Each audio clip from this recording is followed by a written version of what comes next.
আলো আলো আমি কখনো খুঁজে পাবো না।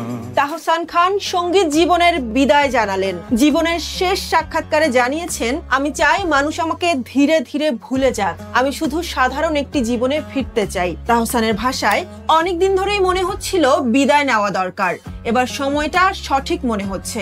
আমি বিশ্বাস করি সূর্যের মধ্য গগনে থাকা অবস্থায় প্রস্থানই শ্রেয়। তিনি জানান, তার হাতে এখনো 3টি গান প্রস্তুত আছে, তবে সেগুলো আর প্রকাশ করা হবে না। আর কোনো নতুন গান শ্রোতাদের সামনে আসবে না। তাহসান মনে করেন, বয়সের সঙ্গে সঙ্গে প্রেমের গান গেয়ে মঞ্চ মাতানো আর তার নিজের কাছেই মানানসই লাগছে না। দাড়ি পেকে যাচ্ছে, তাই এখন প্রেমের গান গাওয়া একটু বেমানান মনে হয়।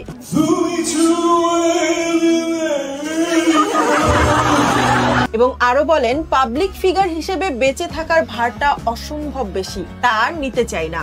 মঞ্চে এবং মঞ্চের বাইরে যা দেওয়ার ছিল সবই দিয়েছি, পেয়েছি মানুষের অশেষ ভালোবাসা। আর কিছু দেওয়ার নেই মনে হয়। নতুন করে ভালোবাসা না পেলেও চলবে। এই 25 বছরে যে ভালোবাসা পেয়েছি সেটুকুই জীবনভর যথেষ্ট।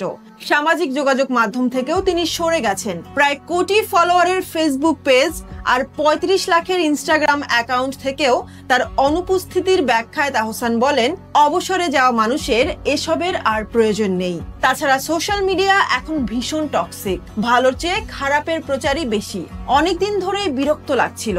আমি চাই মানুষ আমাকে ধীরে ধীরে ভুলে যাক। সোশ্যাল মিডিয়ায় থাকলে সেটা সম্ভব নয়।